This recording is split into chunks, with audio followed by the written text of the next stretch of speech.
but the implementation, that's where it really is going to be the most important.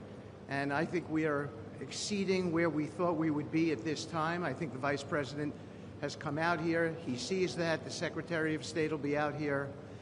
I can't tell you what a privilege it is to work with the team that we have, with Jared, who's extraordinary, the President, of course, and the Vice President, and Admiral Cooper. I would also say this. We're learning so much here. This CMCC that we're setting up now, this is going to be used in other conflicts as we figure out all the intricacies of how to modulate a peace deal, go from war to peace. Lastly, in closing, I want to speak about the morning that me and Jared had. We met with 10 hostages and their families, and it was really an emotional moment. And I felt blessed to be in that room. Lots of tears, lots of people really, really grateful to President Trump for getting their children home, and you, of course, Mr. Vice President. And I want to observe that I didn't see any victims in that room. I saw strong people who have come out under very difficult circumstances. Their families are reunited, and they are so grateful. And it was just my privilege as an American to be there. Thank you. Great, thank you. Jared? Thank you. Thank you, Mr. Vice President. Thank you, Steve. First of all, we really appreciate your visit here. It's given a great boost of energy to everyone here, and your support through this whole effort has been really tremendous. What you see here today is really the opening of the CMCC. This has been something that's been envisioned by CENTCOM. Admiral Cooper will speak about that in a bit. But we always knew that the deal that we were working on would kind of have two phases to it. The first phase was obviously getting the live hostages out. We're currently making progress on the hostages, the bodies that are still there. I think almost half are out now, and we had very good meetings with the Israelis. I know the Vice President's here to put a lot of effort into that today to hopefully make sure we can complete that mission in phase two. At the same time, the humanitarian aid, there's actually been surprisingly strong coordination between the United Nations and Israel, which is something that we've been able to help synthesize, get each other to air their concerns and to find out how we can do it better so that the aid reaches the people in Gaza and doesn't go into the wrong hands there. Finally, I'll say that there has already been a lot of efforts over the last years by really concerned people to think about what happens next in Gaza. And there's a lot of great things happening here. More will be released in the coming days. But the most important thing here is to figure out how you really get a good deconfliction coordination center. This really has been a startup. There's been a lot that's been done. It's amazing to think it's only been a week. But I actually, with the pace of work and the commitment of everybody, I think in a week from now you'll see even more progress. I want to echo what the Vice President said about how a lot of people are getting a little hysterical about different incursions one way or the other, but what we are seeing is that things are going in accordance. Both sides are transitioning from 2 years of very intense warfare to now a peacetime posture, and really thanks to Admiral Cooper, CENTCOM, and the CMCC to try to build that deconfliction mechanism in order to make sure that we can get to a proper de-escalation. We have some flags that we put up here. This is not fully representative of the countries that are here. It's happening very rapidly, that people are agreeing to come on board, agreeing to help. People really want to be a part of this, and it's just happening very, very quickly. So we'll try to continue to give the updates as it progresses. But really just thank you to the entire team here who's made all this possible. It's been a lot of sleepless nights, around the clock effort, and it's really been great coordination because everyone believes that it is possible to create something better in Gaza, and we have to believe it, we have to work hard for it, and if we all work hard to do that, then I do believe a great outcome is possible. Thanks, Jared. Admiral? Well, Mr. Vice President, thank you for joining us here today at the CMCC. Consistent with our Commander-in-Chief's direction, this facility will be the hub for the delivery of everything that goes into Gaza as we look to the future, delivering on the Commander-in-Chief's commitments.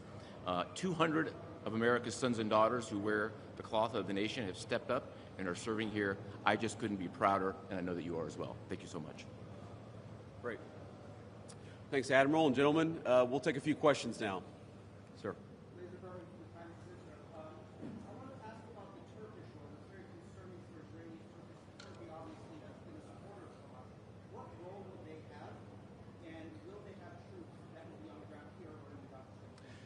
Well, I think first of all, what troops are on the ground in Israel is going to be a question the Israelis have to agree to, and I'm sure that Prime Minister Netanyahu will have opinions about that, but we think everybody has a role to play here. Some of that's going to be financial, some of that's going to be in reconstruction, some of that's just in communication with the various parties to ensure that this deconfliction process actually works and is implemented.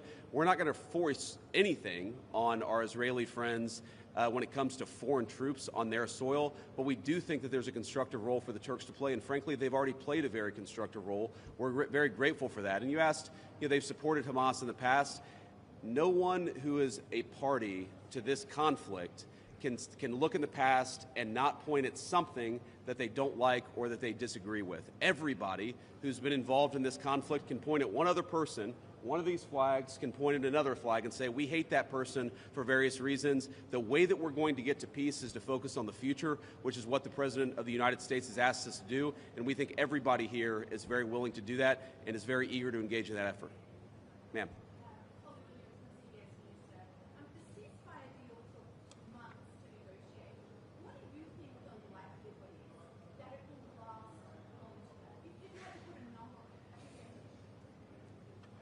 Well, Jared's the investor here. I'm not going to give you a percentage, but look, what we've seen the past week gives me great optimism the ceasefire is going to hold.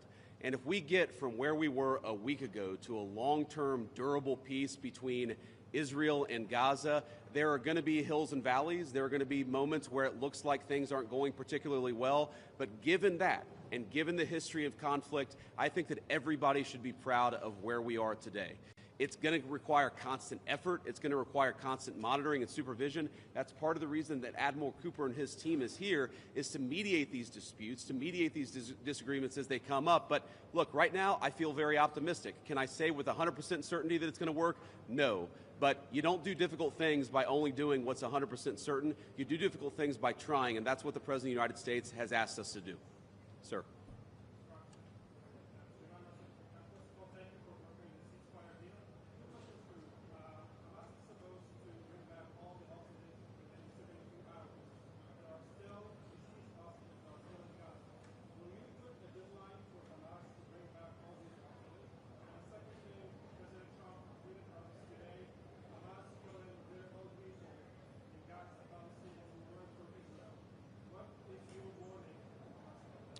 Yeah, so Steve, I'm going to ask you to follow up here, but let me say just a couple of words about the deceased hostages. I mean, one of the stations that I met with, one of the groups that's working on this that I met with earlier, they actually have a photo of the 15 deceased hostages who are still in Gaza. It is a focus of everybody here to get those bodies back home to their families so that they can have a proper burial. Now, that said, this is difficult. This is not going to happen overnight. Some of these hostages are buried under thousands of pounds of rubble. Some of the hostages, nobody even knows where they are. That doesn't mean we shouldn't work to get them, and that doesn't mean we don't have confidence that we will. It's just a reason to counsel in favor of a little bit of patience. This is going to take a little bit of time. And look, our warning to Hamas is very straightforward. The terms of the 20-point plan that the president put out there is very clear. It's supported not just by Israel, but by all of our Gulf Arab friends. It's that Hamas has to disarm. It's that Hamas has to actually behave itself, and that Hamas, while all the fighters can be given some sort of clemency, they're not going to be able to kill each other, and they're not going to be able to kill their fellow Palestinians. Now, again, that's going to take a little bit of time. We're talking about how to set up the security and humanitarian apparatus to put all this in place. But right now, where I stand, I feel confident that we're going to be in a place where this peace lasts, where it's durable. And if Hamas doesn't cooperate, then as the President of the United States has said, Hamas is going to be obliterated. Steve, do you want to add anything about the hostages? I think you said it, sir. Okay, great. Ma'am.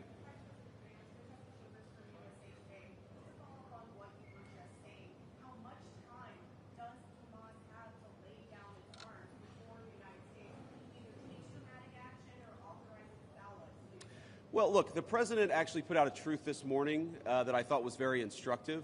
We know that Hamas has to comply with the deal, and if Hamas doesn't comply with the deal, very bad things are going to happen.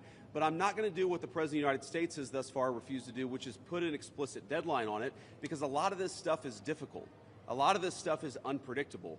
You basically have two regions in Gaza, one of which is relatively safe, I wouldn't say very safe, and one of which is incredibly dangerous. And part of ensuring that we get to a durable peace is to broaden the scope of the area that's safe.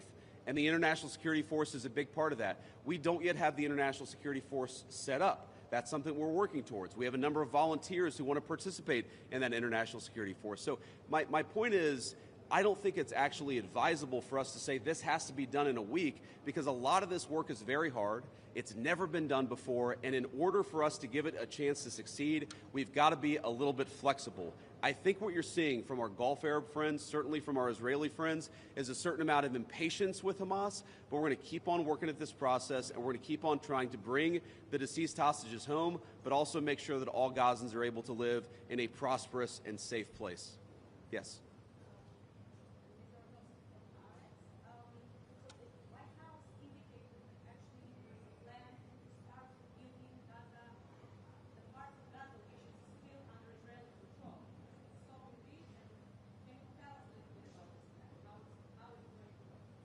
Yeah, Jared, you want to say a few words about that?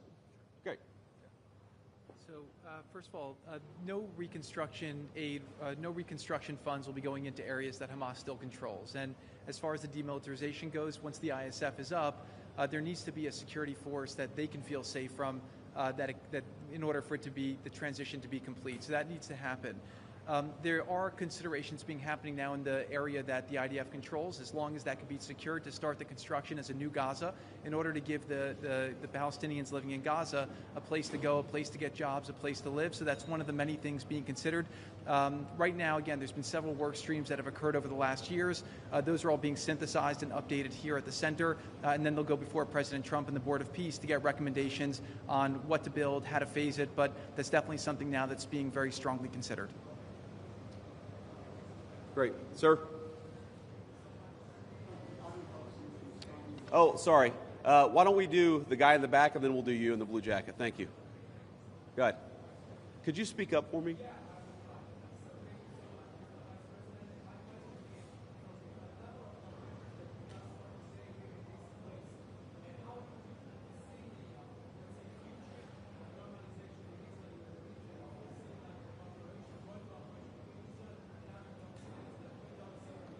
Yeah, well, you know, I think Steve put it best, which is that this model, I think, could serve for a foundation for normalization, not just in the Middle East, but across the world. Because what we're taking, again, is a long-term, protracted conflict with two enemies who really don't like each other, and we're actually creating a model that can lead towards sustainable peace. Now, we know that a lot of our Gulf Arab friends would like to have normalized relations with Israel. We know that getting this peace on a sustainable pathway is sort of the critical first step of that. But look, I feel very optimistic about where we are. Knock on wood, you never know how this stuff is going to go. But given what I've seen, given the incredible talent and effort that's going in to the reconstruction of Gaza, to the long-term security of the Gazans in that territory, I feel very good about where we are. And again, if we get this right, I really do think it's going to be a domino that leads to a lot of further peace all across the region. Sir.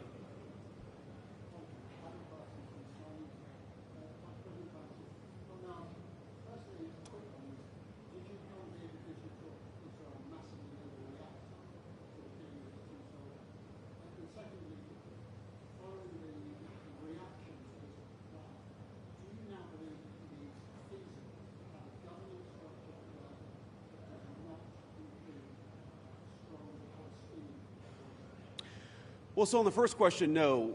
My visit had nothing to do with events of the past 48 hours. We had actually tried to plan this visit, frankly, months ago, and now we thought this would be a good time to do it. It ended up working out. As you know, sometimes calendars are difficult, especially when you're the Vice President of the United States. But I wanted to come. I wanted to check in on things. I wanted to, talk to the troops who are working very hard to coordinate this massive relief effort. And I wanted to just see how things are going and put some eyes on it so I could call the President of the United States and actually, it's one thing to read about it. It's one thing to talk with Jared and Steve on the phone about what's going on the ground. It's another thing to actually shake somebody's hand, to look them in the eye, and to understand what are the challenges, what are the things they need from me. I mean, I heard from relatively junior troops very simple things that would make their lives easier that I'm going to take back to Washington and hopefully help them with. That's why you do a visit like this, not because of anything that's happening on the ground. On your question about what is the ultimate, authority in Gaza look like, I don't know the answer to that question. And I think what's so cool, what's so amazing about what these guys have done is that we're creating a governance structure that is very flexible to what happens on the ground in the future. We need to reconstitute Gaza. We need to reconstruct Gaza. We need to make sure that both the Palestinians living in Gaza, but also the Israelis are able to live in some measure of security and stability. We're doing all those things simultaneously. And then I think once we've got to a point where both the Gazans and our Israeli friends can have some measure of security, then we'll worry about what the long-term governance of Gaza is. Let's focus on security, rebuilding, giving people some food and medicine. If we get to the point where we're arguing exactly what the governance structure in Gaza is long-term, then we should pat ourselves on the back. That's a very good problem to have, but I won't anticipate that problem before we actually have it. I'll take a couple more and then we'll get moving. Ma'am. Could you speak up? Thank you.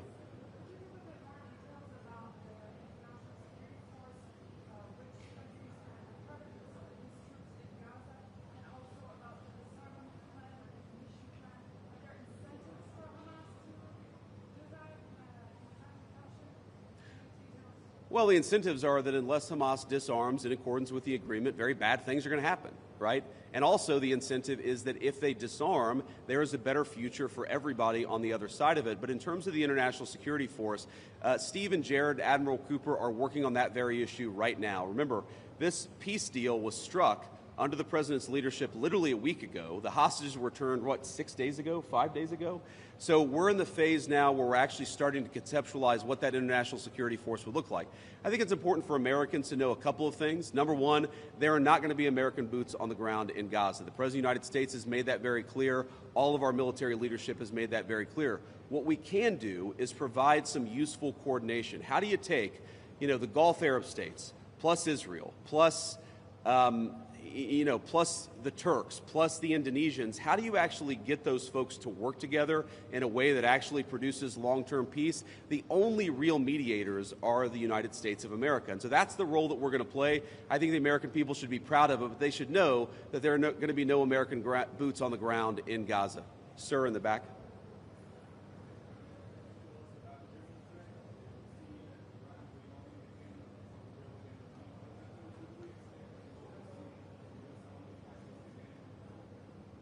Could you ask the very last part?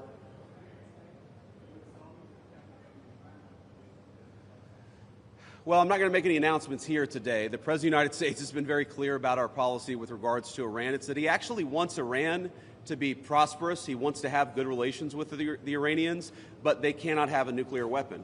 And so we're going to keep on using and exhausting every diplomatic means possible to try to ensure that Iran does not have a nuclear weapon. That's our focus, and that will remain our focus for the indefinite future. Let me just leave us with one final thought here. So I've been to Israel once in my entire life. I came for about 36 hours, and as a Christian, I think the world's Christians will know that this country, that this region of the world means a great deal to me.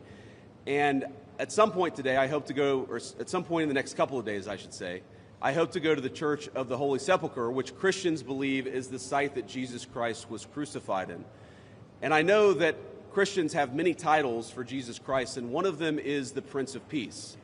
And I'd ask all people of faith, in particular my fellow Christians, to pray that the Prince of Peace can continue to work a miracle in this region of the world. I think that we have made incredible strides over the past week. We're going to have to make a lot more, but I think with your prayers, with God's providence, and with a very good team behind me, I think we're going to get it done. Thank you all. Take care.